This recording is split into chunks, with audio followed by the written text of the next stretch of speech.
नमस्कार दोस्तों, स्वागत है मेरे यूट्यूब चैनल कुमार हिंदी कहानियाँ में।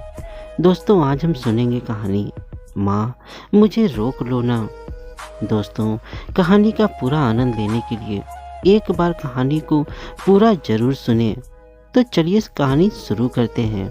कड़कड़ाती सर्दी, रात का लगभग 10 बजा होगा। पिताजी अभी इलाहाबाद से लौटे नहीं थे। माँ हमेशा की तरह उनके इंतजार में जाग रही थी। अलाव सामने रखकर रजाई में बैठी बैठी वीर भैया का स्वेटर बुन रही थी। अचानक याद आया कि तुलसी को ओढ़नी ओढ़ाना तो भूल ही गई थी। तुलसी की ओढ़नी वह स्वयं धोती, सुखाती और ओढ़ाती हटाती। किसी को उसे छूने की इजाज़त नहीं थी। पारा एक ही रात में उसके नरम नरम पत्तियों को झुलसा डालेगा। यह सोचकर माँ ओढ़नी लेकर चौरे की तरफ चली। कड़कड़ाती सर्दी, रात के लगभग 10 बजे होंगे। तुलसी को ओढ़नी उड़ाकर माँ लौट ही रही थी कि शेरा तेज तेज भौंकता हुआ सदर दरवाजे की तरफ दौड़ा, जो आंगन के पार जाकर खुलता था। बाहर से वीर भैया को संबोधित करते पिताजी की रोबीली आवाज़ सुनाई दी। वीरेंद्र प्रताप जी, दरवाज़ा खोलिए। माँ बताती थी कि वीर भैया को पिताजी जब भी आवाज़ लगाते तो इतने ही सम्मान के साथ लगाते हैं। गहरी नींद में सोए 1.5 वर्ष के वीर प्रताप सिंह के कानों पर तो जू भी नहीं रेंगी। पर हाँ, पल भर में शेरा के साथ माँ अवश्य दरवाजे पर पहुंच गई थी। ड्योढ़ी पर लगे 0 वाट के बल्ब की मरियल पीली रोशनी में भी पिताजी की आंखों में खुशी की जगमगाहट स्पष्ट दिख रही थी। माँ ने सोचा पिताजी इलाहाबाद वाली जमीन का केस जीत गए, परंतु नहीं, माजरा कुछ और ही था। पिताजी अपनी 6 फुट 2 इंच की ऊंचाई के साथ खुद को कंबल में लपेटे हुए एक तरफ से झुके हुए अपने आप को छुपाते हुए से अंदर दाखिल हुए। ओह, किसी को उठा लाए। माँ समझ गई। पिछले बरस लगभग इन्हीं दिनों इस सेहरा को भी तो अपने ओवरकोट की जेब में रखकर ले आए थे पिताजी। 23 वर्ष की छोटी सी उम्र में ही माँ स्वयं 2 बच्चों, गौरांगी जीजी और वीर भैया की माँ बन गई थी। दोनों बच्चों के हिस्से से ही नन्हे से सेहरा को भी खूब समय देना पड़ता था। माँ को अब कौन आ गया, वह यही देखने पिताजी के पीछे पीछे चली। अब की बार पिताजी के कंबल में छुपी हुई थी घोड़े की 28-30 किलो की हष्ट-पुष्ट झक सफ़ेद बच्ची। माँ ने राहत की सांस ली। चलो, इसको संभालना तो सहीश चाचा की जिम्मेदारी होगी। परंतु पिताजी के विचार से इतनी नन्ही सी वह बच्ची सहीश चाचा के ऊपर कैसे छोड़ी जा सकती थी। इसलिए गौरा जीजी, वीर भैया और शेरू के साथ उसकी जिम्मेदारी भी हमारी ममतामयी माँ पर ही आन पड़ी। घोड़े की उस नन्ही सी बच्ची के लिए अगले ही दिन से बकरी का दूध लगा दिया गया, ताकि उसकी हड्डियाँ मजबूत और चौड़ी हो सके। पिताजी कहते, देखना, बकरी का दूध पीकर इसके 205 हड्डियों वाला ढांचा 410 हड्डियों के ढांचे जैसा दिखेगा। बेसन के लड्डू और चने का दाना उसकी खास पसंद बन गए थे। माँ अंगूरी बाई के साथ मिलकर मनो लड्डू बनवाती। वह दिनों में चट कर जाती और खुश होकर अगले दोनों पैर उठाकर प्यार से हिनहिनाती। उसका खाना पीना माँ को देखरेख में घर के आंगन में तुलसी के चौरे के पास ही होता। फिल्मी गायिका सुरैया की आवाज़ के फैन पिताजी कहते थे कि सुरैया से किसी भी तरह से कम सुरीली नहीं है उसका हिनहिनाना। इसलिए नाम रखा गया सुरैया। वह भी जल्द ही अपना सुरीला नाम पहचानने लगी। पिताजी दूर से ही उसका नाम पुकारते सुरैया, वह तुरंत से पहले उनकी तरफ भाग खड़ी होती। पिताजी उसे देखकर फूले नहीं समाते। पिताजी की लाडली झक सफेद सुरीली सुरैया शुक्ल पक्ष की चांद सी दिनों दिन बढ़ती चली। पेलोमिनो नस्ल की होने की वजह से बेहद सुंदर, सहनशील और गुणों की खान तो थी वह। सहनशील इतनी कि बड़ी और मुश्किल परीक्षाओं को भी कुछ नहीं के बराबर मानती। घोड़ों की जिस भी प्रतियोगिता में चली जाती, दूसरों के लिए प्रतियोगिता दूसरे स्थान से ही शुरू होती है और लोगों को उसी में संतोष भी करना पड़ता। उस जमाने में पेट्रोल डीजल से चलने वाले वाहनों का चलन आज जैसा नहीं था। धनाढ़ियों की पहली पसंद भी अच्छी नस्ल के घोड़े ही हुआ करते थे। पिताजी की जीप भी कभी कभार ही निकलती। 4-5 घोड़े उनके अस्तबल की शान हुआ करते थे। सुरैया हमारे घर आने वाली पहली घोड़ी थी। सुरैया सबकी बेहद लाडली बन गई थी। उसका ध्यान ना रखने पर पुराने सहीस चाचा भी अक्सर डांट खा जाते। गौरा जीजी या वीर भैया भी उसके साथ कोई अन्याय नहीं कर सकते थे। तर्क था, वह तुम दोनों से छोटी है।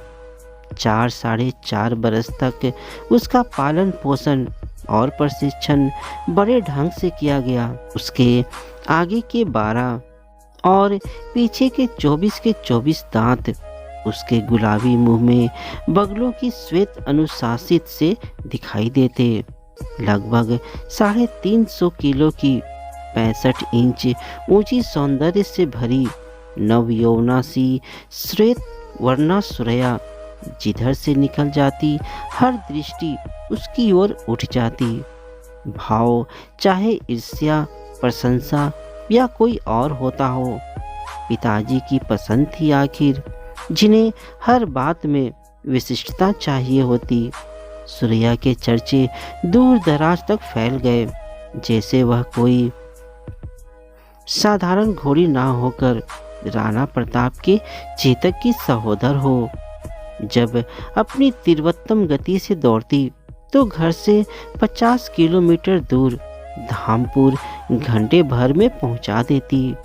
परंतु अब वह घर में सबसे छोटी तो नहीं रही थी। उससे छोटे चौधरी धीरेन्द्र प्रताप सिंह यानी मेरे धीर भैया का जन्म हो चुका था। परंतु अम्मा पिताजी का लाड प्यार उसके प्रति रत्ती भर भी कम ना हुआ। उनके लाड प्यार में बिगड़ी वो बेचारे सहीस चाचा को तो कभी भी 2 लात जड़ देती। अगर खूंटे से खुल गई तो जब तक अम्मा या पिताजी की आवाज़ उसके कानों में ना पड़े, उसका किसी के हाथ आना लगभग असंभव था।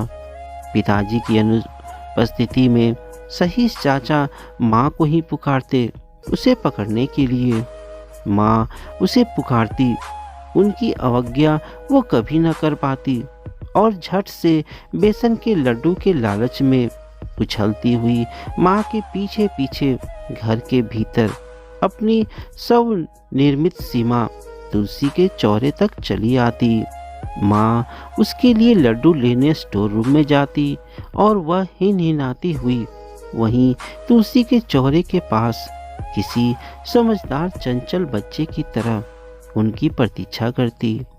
नटखट धीर भैया 4 या 5 वर्ष के रहे होंगे कि बैठी हुई सुरैया की पीठ पर जा चढ़े और उसे खड़ी होने के लिए तिक तिक करने लगे।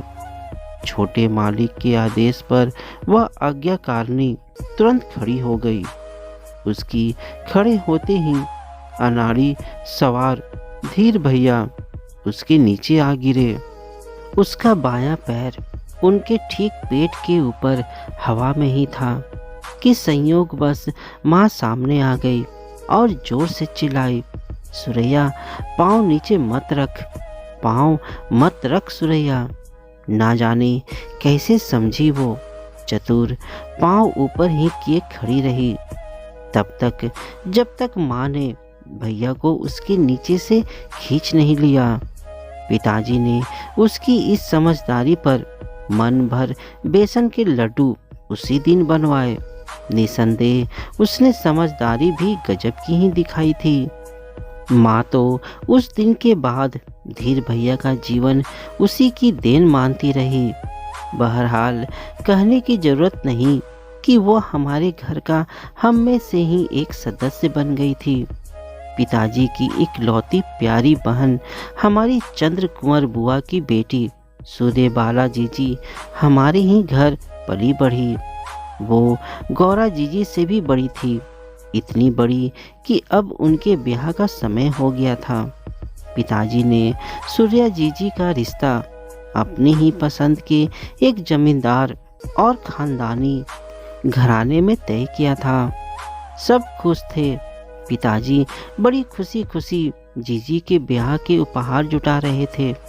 एक से बढ़कर एक फर्नीचर, बर्तन, बिस्तर, कीमती कपड़े, नायाब गहने और ना जाने क्या क्या। और लड़के के लिए मोटरसाइकिल, क्योंकि नई उम्र के लड़के ने बातों बातों में अपनी पसंद की सवारी बता दी थी। सगाई के दिन लड़के के ताऊजी ने घोड़ी की फरमाइश कर दी। पिताजी भी सहर्ष घोड़ी देने को राजी हो गए, परंतु नहीं, इस मांग को पूरा करने में सहर्ष जैसी कोई बात नहीं थी, क्योंकि घोड़ी पुष्कर या सोरों के मेले से थोड़ी ही आनी थी। घोड़ा तो वही चाहिए था जिसका नाम था सुरैया, क्योंकि सुरैया के अनोखे किस्से लड़के के ताऊजी ने खूब सुन रखे थे। पिताजी उनकी इस मांग पर स्तब्ध और निःशब्द रह गए। दूसरी दो दो घोड़ियां उन्हें देने को कहकर मोल भाव सा करने लगे। आशावाद के पचधर पिताजी के तमाम मान मनव्वल, ना नुकर, अड़ियल रुख अपना कर देख लेने के बाद भी लड़के के ताऊजी नहीं माने। प्रिय भांजी सूर्यबाला ससुरालियों की नाराजगी के साथ ससुराल में पहला कदम रखेगी सोचकर पिताजी ने अपनी आवाज़ नरम कर ली और अपने व्यवहार के उलट कृपा करके आदि कौन कौन से नरम शब्दों का प्रयोग नहीं किया, परंतु लड़के वाले होने का घमंड लड़के के ताऊजी को मुझे ऊपर रखने को उकसा रहा था। अंततः मरे मन से ही सही, पर एक ही विवाह में घर के 2 सदस्यों को देना निश्चित हुआ। प्यारी बेटी सूर्यबाला के साथ ही विदाई थी घर की लाडली सुरैया की भी। जीजी के विवाह का प्रतीक्षित उत्साह सुरैया के अनायास होने वाले विछोह से पनपी कड़वाहट के गहरे कुंड में डूब गया था कहीं। पिताजी की नींद उचटे व्यवहार की हो गई थी और माँ दुखी थी। सूर्या जीजी, गौरा जीजी, वीर और धीर भैया सबके सब उदास थे।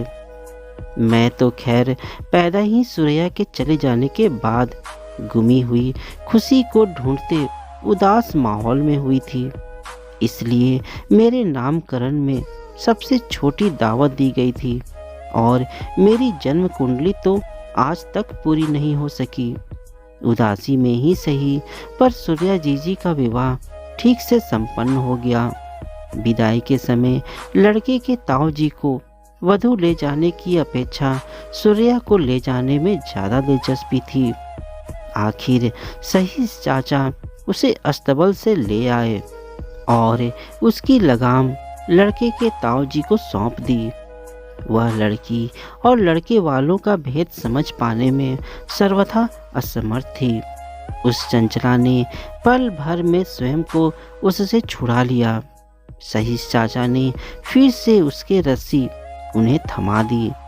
माँ जीजी की विदाई पर उन्हें कुछ पैसे देने के लिए घर में आई तो उन्हें घर के भीतर जाती देखकर एक बार फिर वह रस्सी छुड़ाकर उनके साथ भागी और तुलसी के चौरे के पास आकर रुक गई, जहाँ तक आकर वह हमेशा रुक जाती थी, जैसे कह रही हो, माँ मुझे कहीं छुपा दो ना, यहीं कहीं घर में। सहीस चाचा फिर से उसे पकड़ ले गए लड़की के ताऊजी के पास। जब कई बार इसी पकड़ने और छुड़ाने लेने की पुनरावृत्ति हुई तो पिताजी को सूर्या को डांटना पड़ा। वह बचपन से ही उनकी बात सुनती, समझती और मानती आई थी। आज्ञाकारिणी ने इस बार कोई विरोध नहीं किया। कान दबाकर, सिर झुकाकर चुपचाप खड़ी हो गई। लड़की के ताऊजी अहंकार भरी मुस्कान मुस्कुराते हुए सीना तान कर उसकी रस्सी पकड़े अपनी बड़ी बड़ी मूंछों पर ताव दे रहे थे। एक बार तो सूर्या जीजी ने लड़के के ताऊजी की इस मांग पर उनके यहाँ विवाह करने से यह कहकर इनकार कर दिया था कि अपने प्यारे मामा जी की लाडली सुरैया को जिदन मांगने वालों के यहाँ मैं नहीं जाना चाहती। वो तो और भी ना जाने क्या क्या जिद लगा बैठे। तब अपने दिल पर पत्थर रखकर पिताजी ने उन्हें समझाया था, सूर्या बेटी, सुरैया मुझे प्यारी है पर तुझसे प्यारी तो नहीं। जब मैं तेरा ब्याह उस घर में कर रहा हूँ तो सुरैया को उन्हें देने में क्या हर्ज है बता। फिर तू तो होगी ना वहाँ, तू अपना और उसका दोनों का ख्याल रखना। तब जीजी एक ही बार में मान गई थी, क्योंकि जीजा जी का बड़ा घराना और स्वयं जीजा जी का व्यक्तित्व उन्हें भा जो गया था। पिताजी की डांट खाकर सुरैया ने इस बार अपनी लगाम लड़के के ताऊजी के हाथों सौंपे जाने का कोई विरोध नहीं किया, परंतु उस निरीह के अंतःकरण का प्रबल विरोध विवशता की आंच से पिघल तरल होकर उसकी गहरी काली आंखों से टप टप टपक पड़ा। वह जाते हुए मुड़ मुड़ कर कभी पिताजी की तरफ देखती तो कभी माँ की तरफ, इस आशा के साथ कि वो आएंगे और लड़के के इस संवेदनहीन मुच्छर ताव से उसकी लगाम अपने ममता भरे हाथों में ले लेंगे और वो हमेशा की तरह अपने दोनों पैर उठाकर अपनी बाल सुलभ खुशी से सराबोर हो हिनहिना देगी। परंतु उन दोनों में से कोई भी उसकी इस विदाई पर उससे नज़र मिलाने का साहस नहीं उठा सका। हवा पर सवार रहने की आदि सुरैया के पांव ऐसे उठ रहे थे जैसे नाल की जगह किसी ने उसके कत्थई खुरों की चक्की का पाठ ठोक दिए हों। पिताजी अपनी व्यवस्था और उसकी आज्ञाकारिता पर फपक फपक कर रो पड़े।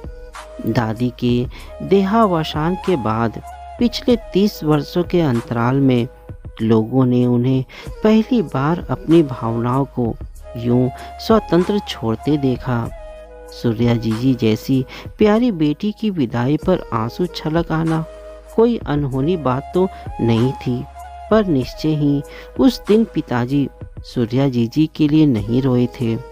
शायद उस घर में विवाह से सूर्या जीजी का इनकार करना ही सही था।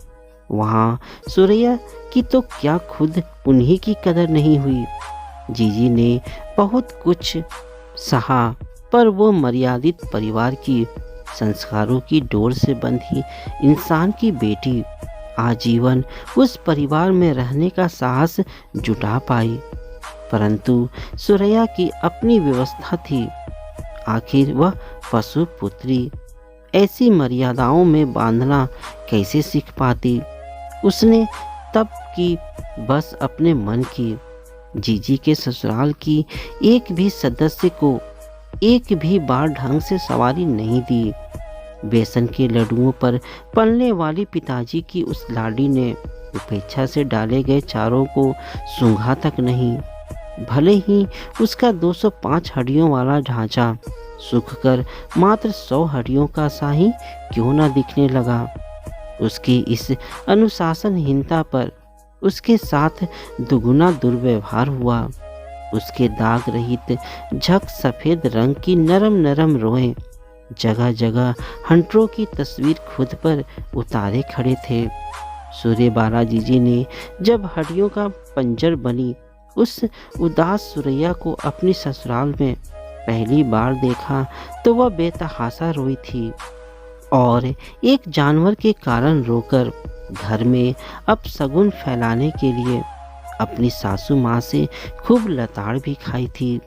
उन्होंने उस दिन उन्होंने पिताजी को सुरैया को वापस ले जाने का आग्रह भरा पत्र भी लिखा था। पिताजी ने भी अपना अहम त्याग कर जिया जी के मुच्छड़ ताऊ जी को सुरैया को वापस भेजने का आग्रह भरा एक विनम्र पत्र लिखा था। संवेदनाओं, आग्रह, विनती और विनम्रता से भरे पत्र के उत्तर में एक पत्र ही आया, बेहद रूखा और असभ्यता से भरा, जिसका सबसे भद्दा वाक्य था कि दहेज में दी हुई चीजें वापस मांग लेने वालों का क्या भरोसा कि कल अपनी बेटी ही वापस मांग ले। उसके बाद उनके और पिताजी के बीच कोई वार्तालाप नहीं हुआ, न मौखिक न लिखित।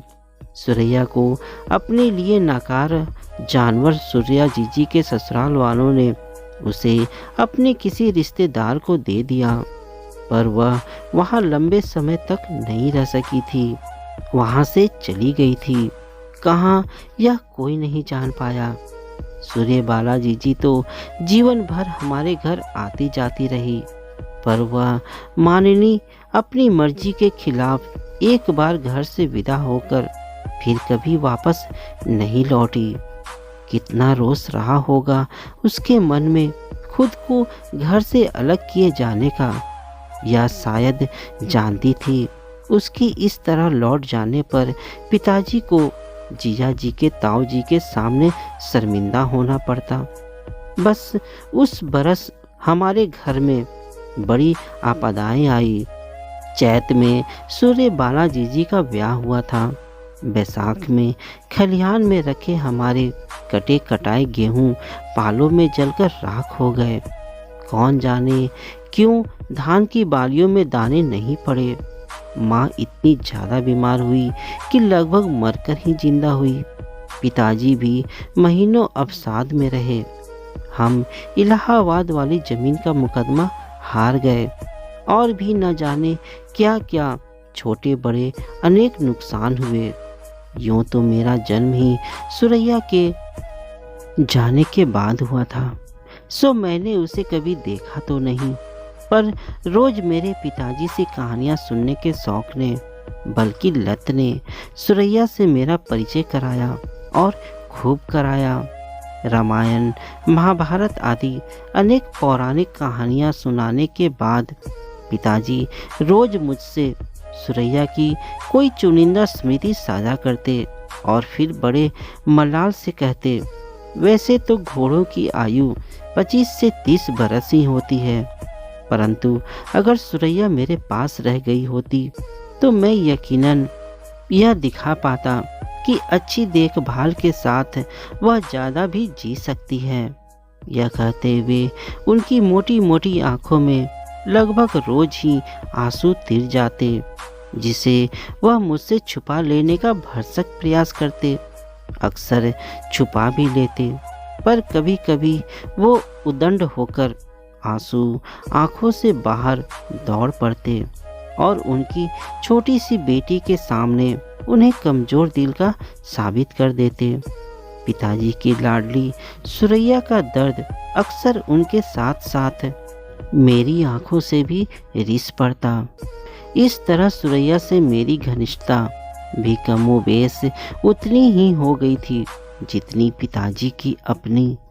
आज जब मैं बड़ी हो गई हूँ तब पूरी तरह समझ सकती हूँ कि कितने प्यार से पाला होगा पिताजी ने सुरैया को, और कुछ बात तो उसमें भी विशेष रही जरूर होगी जो मात्र 10-12 बरस के साथ को पिताजी मरते दम तक भुला नहीं पाए। शायद यही होता है असली प्रेम जो किसी इंसान या जानवर का भेद नहीं करता। तो दोस्तों, क्या आपने भी किसी जानवर से इतना ही प्रेम किया है? मुझे कमेंट में ज़रूर बताइएगा। मेरे चैनल में नए हैं तो चैनल को सब्सक्राइब और वीडियो को लाइक ज़रूर कीजिएगा। तो मिलते हैं दोस्तों अपनी अगली कहानी में। तब तक धन्यवाद दोस्तों।